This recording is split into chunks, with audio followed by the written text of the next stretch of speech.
Olá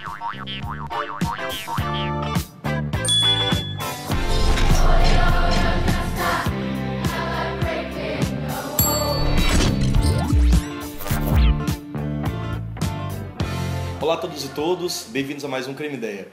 Na aula de hoje nós temos uma convidada especial, a professora Marcela, que irá falar conosco sobre feminismo, uma temática super importante, né? Principalmente numa sociedade tão violenta e machista como é a sociedade nossa. Marcela é professora de redação, assim como eu, e é membro do grupo coletivo feminista, classista Ana Montenegro, e a gente vai começar exatamente falando sobre isso com a Marcela, sobre essas várias vertentes de feminismo, né? A gente quer elucidar conceitos relacionados ao feminismo. Marcela, como é que se deu o início do feminismo? Como é que a gente pode dizer assim, olha, o feminismo começa aqui? A gente sabe que existem muitas mulheres relevantes na história e que tiveram atuações semelhantes ao que a gente entende por feminismo, mas quando é que esse conceito surge? Assim, de falar, agora, a partir de agora, a gente tem feminismo. Então, o conceito especificamente a gente vai ter a partir de 1800, assim, mais ou menos. Mas existiram outras mulheres antes disso que foram extremamente importantes, que foram mulheres que marcaram a história e que é importante a gente pensar também que o feminismo ele marca um modelo, né? Mas antes as mulheres já existiam, as mulheres já tinham um posicionamento e isso é importante para a história. Mas o feminismo, a gente, de uma maneira muito sintética, a gente consegue separar em 3 ondas. A primeira onda, que é o início do feminismo, né, do século XIX, que vai tratar dos direitos principais da mulher, assim, né, que principalmente naquele momento é o não casamento obrigatório. Então a mulher tinha que se preocupar em não casar, não ser obrigada a casar. Essa era uma das primeiras pautas, né, que é o que a gente conhece como primeira onda. A segunda onda já é em meados da década de 60, que já inclui um pouco a questão da pauta política, né? Que é necessária a organização social para que as mulheres consigam, né, se organizar. A terceira onda, que é essa da década de 90, que vai incluir alguns feminismos mais específicos, né? E como você citou no começo, eu faço parte do coletivo feminista classista Ana Montenegro, que carrega esse nome por uma pauta específica, que é a luta de classes, né? Então, para nós, feministas classistas, nós temos uma pauta específica, que é a superação do capital para que a gente tenha uma igualdade de gênero, né? Então, a gente só vai conseguir uma sociedade igualitária se a gente tiver a superação do capital, ou seja, no comunismo. Entendo. Marcela, já que tem tanto debate entre as tendências feministas e tal, claro que há conceitos, vamos dizer assim, em comum, né? Já que existem várias correntes e tal. E o que é interessante é a gente partir sempre de um pressuposto de que, como a própria Simone de Beauvoir coloca, né, assim, é dado um destino biológico às mulheres, né, na história. Coloca-se, por exemplo, que a mulher ela vira, na verdade, um conceito reprodutor, uma ideia de família, né? Uhum. Então, assim, diante disso, quais são os conceitos clássicos para se trabalhar no feminismo? Aquilo que os nossos alunos, por exemplo, poderiam citar numa prova, numa temática nessa, né? Eu acho que tem alguns conceitos que a gente precisa desmistificar, né? Uhum. Então, que o feminismo é o oposto de machismo, que são Ótimo. Coisas... Uma lenda mesmo. É uma lenda, mas que as pessoas utilizam como contra-argumento, né? Para falar mal do feminismo. O feminismo ele não é o oposto de machismo porque ele não prega a opressão da mulher perante o homem. Prega a igualdade de direitos, entendendo que nós somos biologicamente diferentes, né?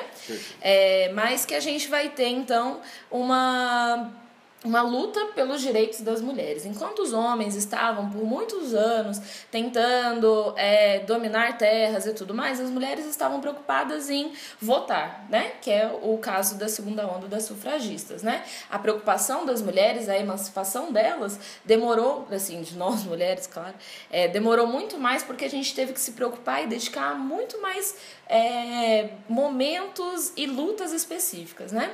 Para se colocar socialmente na sociedade. E então, machismo não é o oposto de feminismo e vice-versa. Feminismo é a luta pelos direitos iguais da mulher perante o homem, que a gente seja humanamente iguais e biologicamente diferentes. Marcela, aproveitando que você está esclarecendo, Afinal de contas, homem pode ser feminista ou não? Como é que é essa história? Existe uma polêmica muito grande em torno disso. A gente tem feministas que dizem que não, o homem não pode ser feminista porque não, e porque existe uma pauta específica em torno do protagonismo da mulher. E outros já dizem que não, que é importante que os homens se assumam como feministas para apoiar essa luta. Como é que você vê isso? Então, primeiro, acho que a gente precisa partir de um pressuposto de reconhecimento de privilégios. Sim. Os homens precisam se reconhecer privilegiados por estarem numa sociedade, da mesma forma que os homens brancos ou as mulheres brancas têm certos privilégios, né? De maneiras diferentes. Então, assim, o primeiro passo é o reconhecimento do privilégio por ser um homem cis da qual a gente está tratando, né? Que se reconhece com os órgãos genitais da qual nasceu. E a gente precisa entender um outro conceito, que é o protagonismo da luta. A gente pode entender, por exemplo, nós três aqui, podemos entender a luta do movimento negro, mas a gente não pode assumir aquele papel de puxar bandeira no carro de som, enfim. A gente tem que respeitar um histórico de lutas dos homens e mulheres negros, né?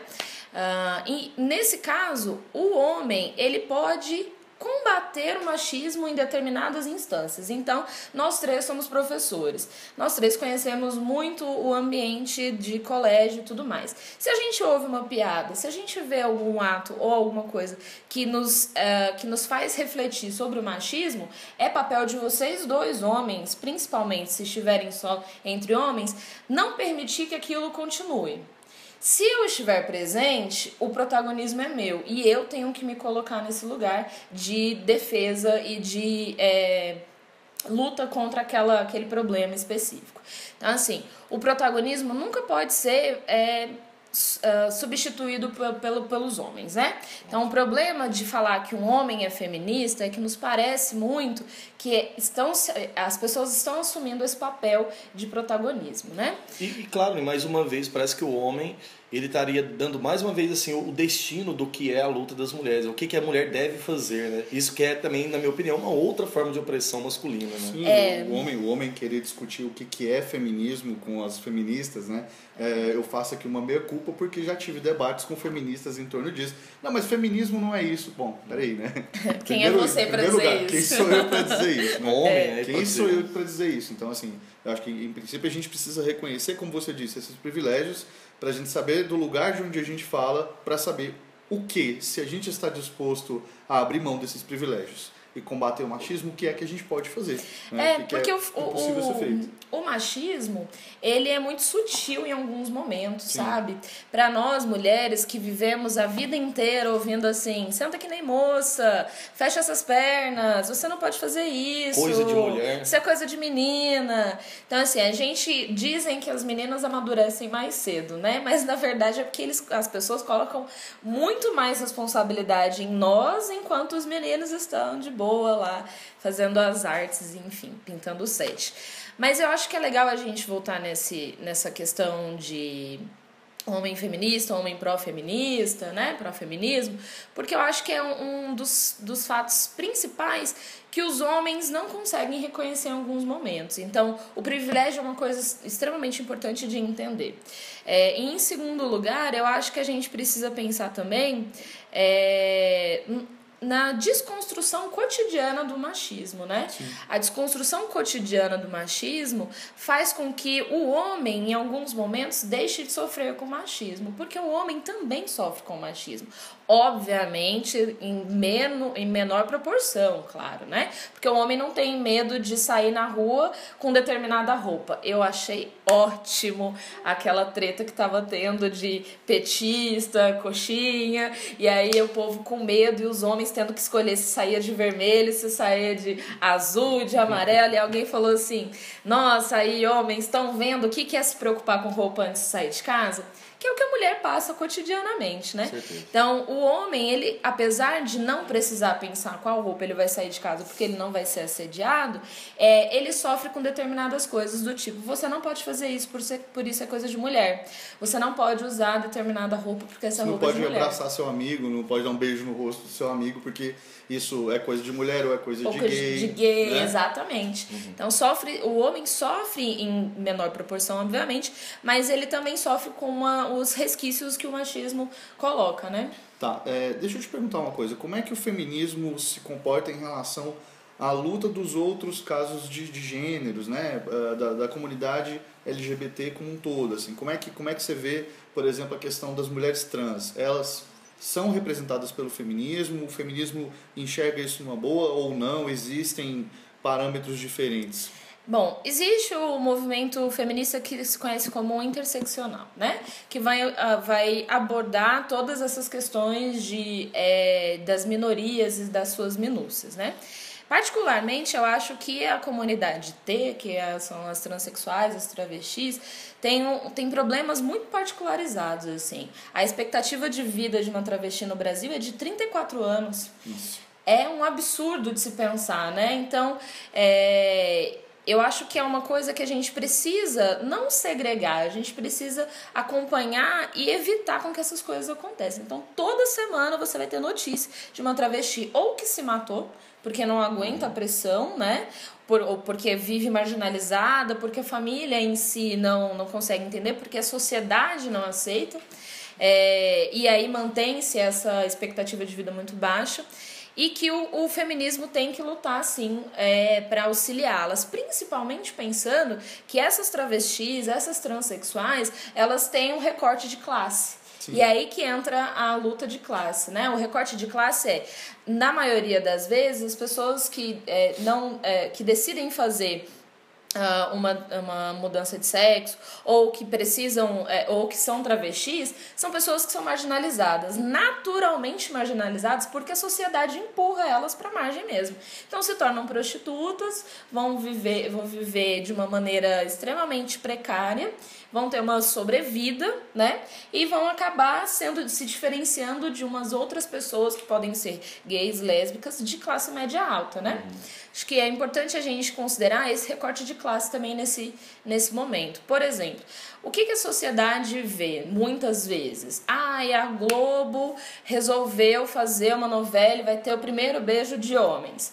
Ok, beleza, é um avanço, mas é um avanço que nem é tão avanço assim. Primeiro, porque os homens que vão se beijar ali, eles são extremamente higienizados, porque eles são bonitos, eles são bem vestidos, né? Eles não representam de fato o que é ser gay no Brasil, né? Eles não representam. Ricos, né? São o cara é dono de um restaurante. Exatamente. Eu assisti a novela.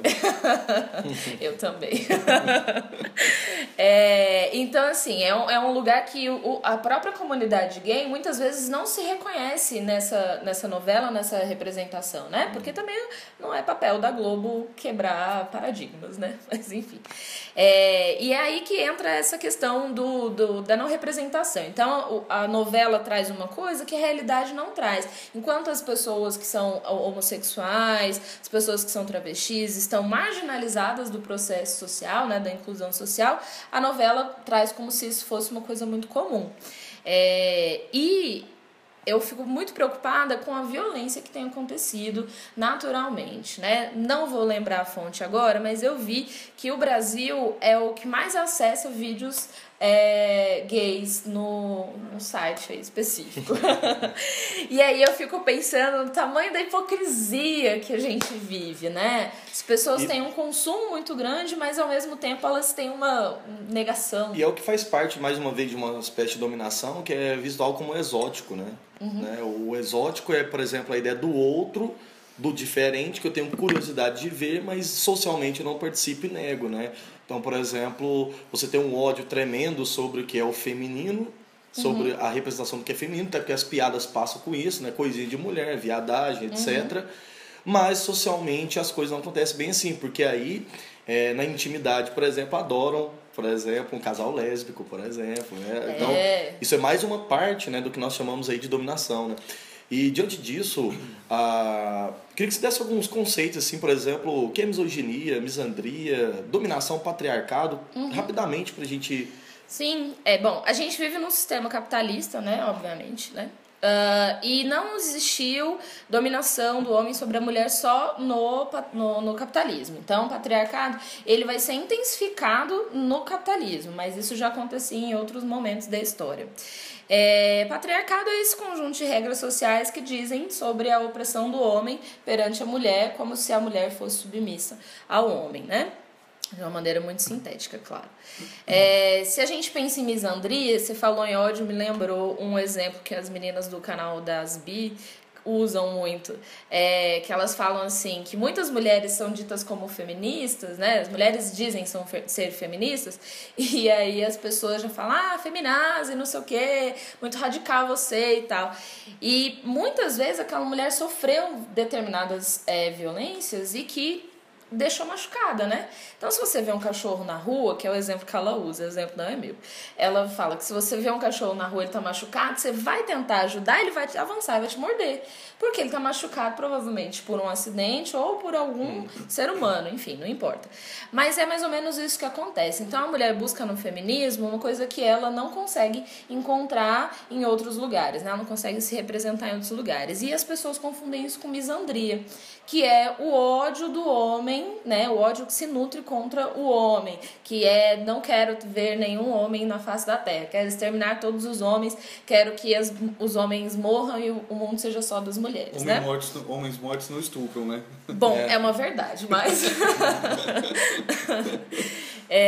então a gente tem esse conceito de misandria, né? Tem o conceito de patriarcado, tem um conceito de sororidade, que eu acho uma coisa muito importante, muito atual pra gente falar, né? A sororidade é a gente não nutrir o ódio pela outra mulher, é a gente se unir às outras mulheres. Então, você ter um problema, vou citar um exemplo muito banal, inclusive, mas você tá namorando, aí seu namorado fica com uma menina. Qual que é a primeira reação? Aquela vagabunda, filha da mãe, que a mãe sempre, né? A mulher sempre se ferra, na verdade, né? Até no xingamento, a gente sempre xinga a mulher. Né? Mas você vai, a mulher, né, socialmente é influenciada e para que ela tenha um ódio pela outra mulher e não pelo cara que fez sacanagem, né? A sororidade é você ver de uma maneira mais clara que você tem que estar junto daquela mulher para que isso não aconteça, né?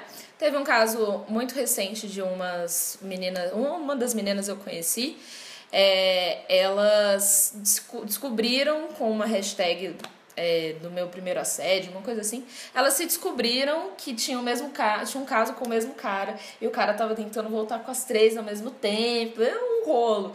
E aí, o que elas fizeram ao invés de se odiar? Elas se juntaram e falaram, esse cara não vai fazer isso de novo, esse cara vai ser humilhado agora, vai entender o que é mexer com três mulheres. E resolveu, né? Elas se uniram. Então, sororidade é isso, é você ver positivamente a sua relação com uma outra mulher para que isso una forças e não fragmente.